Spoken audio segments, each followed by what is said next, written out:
It happened when I was 5 years old.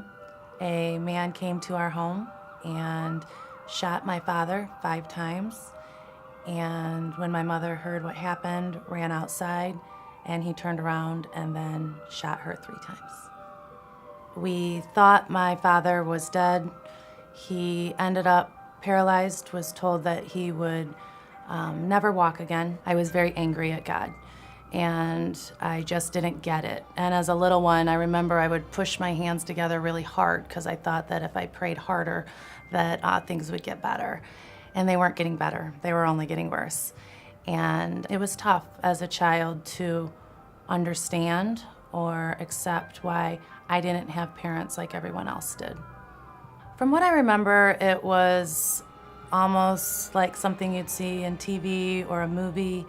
My sister and I were home, and I remember the nightmares growing up more than I remember the actual incident that happened so fast. My mom ended up okay and raised us the best that she could on her own until she was diagnosed with multiple sclerosis, and eventually she was also paralyzed. She was in a wheelchair at 40 years old, and I remember we were right around 5th grade.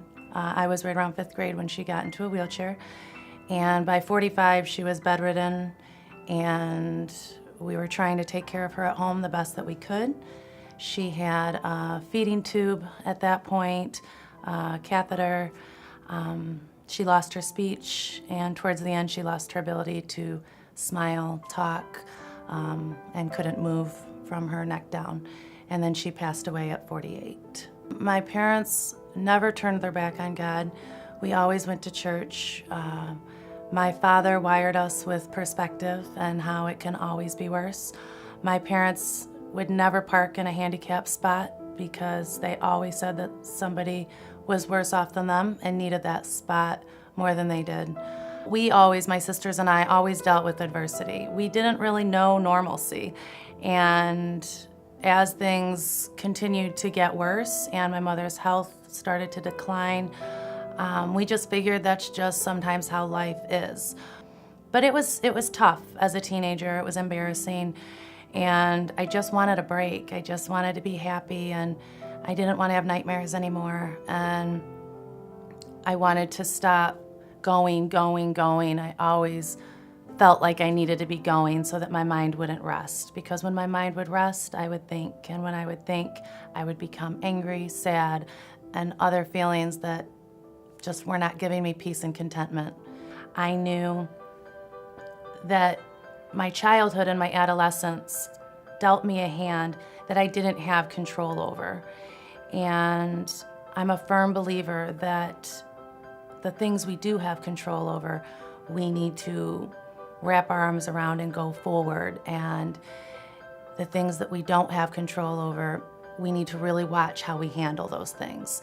So what I did when I was in college is I took my situation that I knew I didn't have control over, and I let it strengthen me, and I let it drive me. And I didn't want to use an excuse. I didn't want to have a crutch. I wanted to make my parents proud. I wanted to make my father proud, and I wanted my mother looking down on me to be proud and know that that I'll be okay, and that even though we had to deal with those struggles and those hurts and those pains, that her positive attitude, perspective, and her love for God really wired me a certain way. And I'm now wired with the compassion and drive to help people and continue practicing perspective for the rest of my life. I went on to the University of Toledo, and I graduated with a degree in education, and I became a 5th grade teacher for about 8 years. I found myself always wanting to counsel my students and help them with their problems, so I decided to go back to school and become a school counselor. So I got a master's in counseling, and I ended up in the high school where I found myself doing a lot of scheduling and things like that. So I decided that if I got a degree in administration, that I could be a principal, and I may be able to do even more counseling as a principal than as a high school counselor.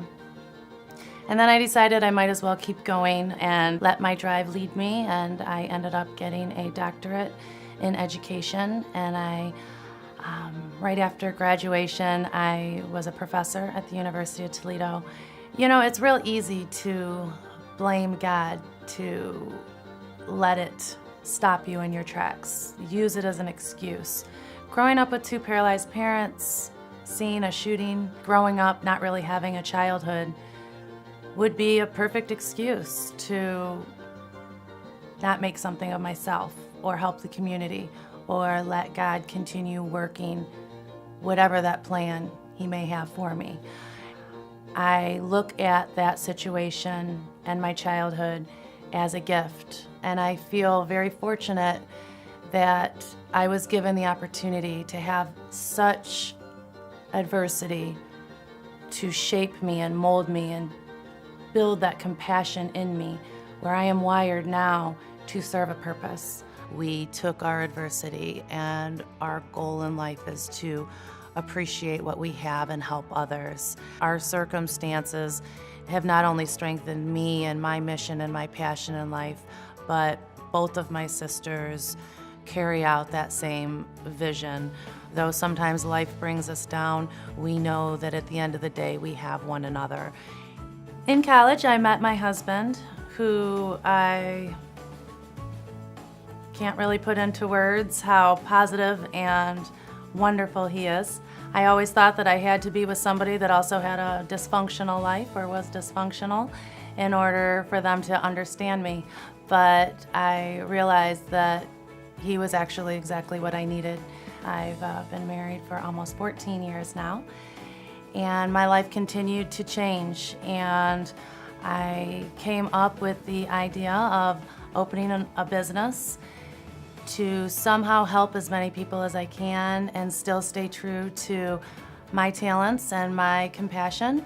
So I opened Serenity Health and Wellness Center in Maumee. It's been almost 3 years now, and it has truly changed my life, and I know that it's changed our clients' life. We have people telling us that serenity was brought to them through God, and that I'm an angel, and all of these wonderful things that really are quite humbling when you think about it. God has held me every step of the way, even though sometimes I felt like He was nowhere in sight, and I was pressing those hands hard when I was praying, and I felt like it wasn't working. I know now, looking back, that He was working. He was working what He does. Just because my situation wasn't getting better, He was wiring me for who I was supposed to become as an adult. And I'm forever grateful.